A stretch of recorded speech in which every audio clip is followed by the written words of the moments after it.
My name is Stephen Sindoni. Thank you for tuning in to another edition of Legends of Mount Shasta. In our broadcast today, we will discuss the Golden Goddess of the Lemurians in a book written by Abraham Mansfield with excerpts from Emily A. Frank's book, Mount Shasta, California's Mystic Mountain. Abraham Mansfield believed that Lemurian gold mines exist deep within Mount Shasta and wrote several books about mines and other phenomena. Abraham claimed that he was the appointed chief of the gods of the Lemurians. The year was 1931. Mansfield tells of the experiences of his friend, not named in his book for personal reasons, who had lost his way on the northeast side of Mount Shasta while following a wounded deer. He finally found the dead buck, but he had become completely lost and had wandered around until he was exhausted.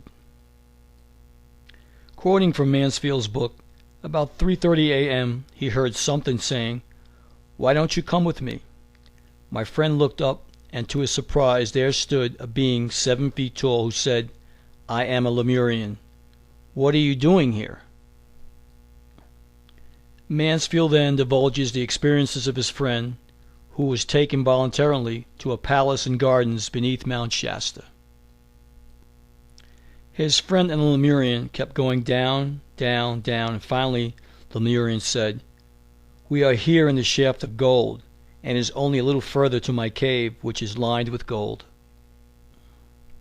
You can sleep on my slab of gold. You will not need blankets because the slab was heated chemically thousands of years ago and never loses its constant heat. It is similar to the sun." The golden pillow was placed under the man's head, and he was told, "Think of what time you would prefer to awaken, and you will, as the pillow is a mental thought pillow, radiated, so you will become acquainted with mental seance, like the other Lemurians, of the living dead beings." The man was also told, according to Mansfield, that there were a series of tunnels and shafts, or flues, left by the volcanoes, which were connected together under the earth like highways, like a world within a world, and the shaft went several hundred miles in any direction. As for the brightness in that underworld, he was told that the walls were painted with a liquid sunshine, and were as bright in all the caverns as though the sun itself were shining through. One shaft, he was told, led to the ocean and was near the wilds of Del Norte County, 90 miles to the west, near a monastery that was built to train religious Lemurians, and that this shaft lined with gold was accessible from the outside. "I saw," the man told Mansfield later, "plates and gold-lined shafts, and tables and chairs unbelievably monstrous in size." Then I asked the Lemurian about the beings. He said they had gone to the center of the earth, to a far better world than that which existed near the surface in the volcanic caverns, and that he would take me there if I wished. The bewildered man, however, decided to return to the surface, mostly to see if he were indeed still alive. The Lemurian agreed to take him back, explaining that he could not be taken to the surface until he was decongested, explaining that otherwise he would die upon entering the surface when confronting the outside air. After thinking it over, the man decided to stay and see a few more sights before returning. He told Mansfield later, "I wanted to see the Lemurian treasure vaults and things from the long ago Etruscan and Lemurian civilizations." The Lemurians said that the crown jewels and gold were there, but there was nothing about their way of life, as they never kept scientific records at the mines. The gold was taken out for all nations of the world, and they built temples with gold on the islands of Etruria and Lemuria. The Lemurian, according to Mansfield's book, told the man that he grew carrots 2 feet long and 2 feet through, and all other vegetables and fruits the same. He showed the crown jewels of the Lemurian and Etruscan civilizations of thousands of years ago, and said the Lemurian and the Etruscan treasures are still there, the way they were left after the Ice Age. Quoting Mansfield from his book, Before the Ice Age, the ocean was 5 miles from what is now Mount Shasta. Finally, after seeing other wonders, the man asked to be returned to the surface. I told Lemurian, he told Mansfield later, that I'd like to return to see if I was still actually alive and find my car and my friend who had been hunting with me when I got lost.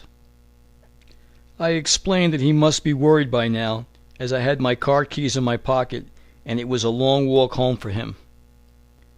Thereupon, he was decongested and returned safely to the surface. He told Mansfield after they were reunited, on the outside they left me on my own again and completely disappeared into the depths of the mountain.